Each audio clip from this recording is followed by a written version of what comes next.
नाम से बंदा था जो फॉयसागर रोड पे अकेला रहता था। करीब 70 वर्ष की उम्र थी उनकी।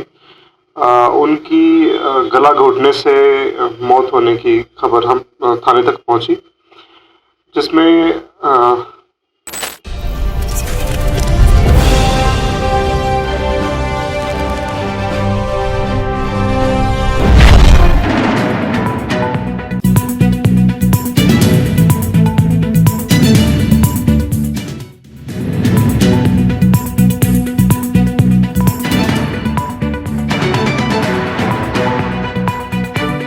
देखिए 17 तारीख की घटना है।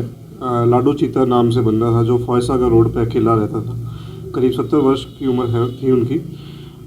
उनकी गला घोटने से मौत होने की खबर हम थाने तक पहुंची, जिसमें जो पूरा अनुसंधान किया गया उसमें मुखबिर के सूचना की गई। साथ में ही काफ़ी सारे सीसीटीवी कैमराज और जो सीडीआर एनालिसिस वगैरह की गई। जो भी उसके संपर्क थे उनके पास लोग आते थे, उससे ये सामने आया कि ये जो लाडू चीता नाम से बंदा था ये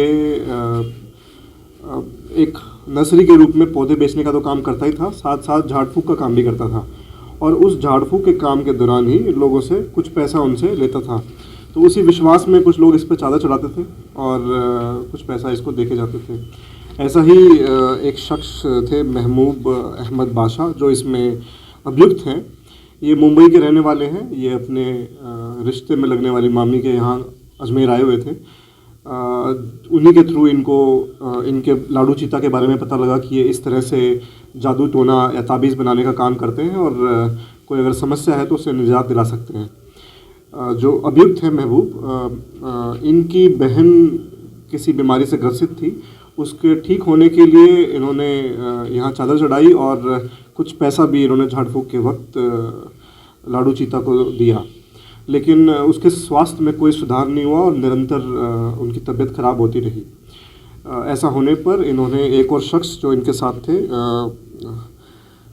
अजय प्रकाश कनौजिया, जो वो भी महाराष्ट्र मुंबई से रहने वाले हैं, उनके साथ मिलके ये वापस अजमेर आ रहे थे। और उसी दौरान इन्होंने वापस लाडू चीता के घर विज़िट किया और उसकी बिगड़ती हालत के बारे में बताया। जब ये लाडू चीता से मुलाकात हुई इनकी, तो इन्होंने लाडू चीता ने फिर से उन्हें ये कहा कि या तो अपनी, क्योंकि नशे की मांग में नशे में थे, उसने फिर से लाडू चीता ने और पैसे की मांग इनसे की, जो देने में वो सक्षम नहीं थे और निरंतर ही उसकी सेहत भी कोई सुधार नहीं हो रहा था। इसी के कारण उन्होंने आवेश में आके इसका मर्डर कर दिया, क्योंकि वो एक धमकी दे रहा था कि या तो मैं आपकी बहन को वश में कर लूँगा या फिर आप मुझे वो पैसा दे दें। उसी में उन्होंने गला दबाकर कपड़े से उनकी हत्या कर दी और साथ ही चाकू से भी उसके गले को गोद दिया। लगभग कितना अमाउंट उससे आरोपी से ले लिया था लाडू चीता ने?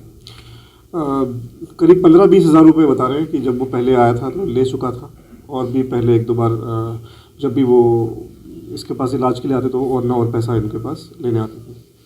प्रोफाइल क्या है आरोपियों की? दोनों ही महाराष्ट्र के रहने वाले, मुंबई के रहने वाले हैं। कुछ प्रकरण, 2 प्रकरण दोनों के पहले दर्ज हैं। एक का नारकोटिक्स के अंदर दर्ज है, दूसरे का लूटपाट और लड़ाई झगड़े में। कहाँ से इनको दोनों को पकड़ा? अजमेर से है या बाहर से गिरफ्तार? एक को गिरफ्तार अजमेर से किया गया, एक को मुंबई से टीम, जो कि क्योंकि ये एकदम ब्लाइंड मर्डर था और कोई भी सुराग पुलिस के पास, कोई भी नोन चीज़ें नहीं थी। पुलिस ने तमाम जो टीम डिफ़ाइन करी, उन्होंने काफ़ी मशक्क़त के बाद, कई सीसीटीवी कैमरास खंगालने के बाद, कई सारे सीडीआर्स एनालिसिस करने के बाद हम मुलजिमों तक पहुँचे और एक को मुंबई से दस्तयाब किया, एक को अजमेर से। तो वारदात करने के बाद सेम डे निकल गए थे? हाँ, ये वारदात करने के बाद नेक्स्ट डे ही निकल गए थे। चोरी का भी कोई इरादा था? देखिए, इनका डेफिनेटली एक ऐसी मंशा थी, जो इसमें साथ में दूसरा बंदा है अजय प्रकाश कनौजिया, वो साथ में उसके इसी लालच में हुआ था कि ये इस तरह से झाड़ फूक का काम करते हैं तो संभावना है कि इनके पास काफ़ी पैसा भी मिल सकता है। इसलिए इन्होंने घर पे जो बॉक्स थे उनके ताले भी तोड़े।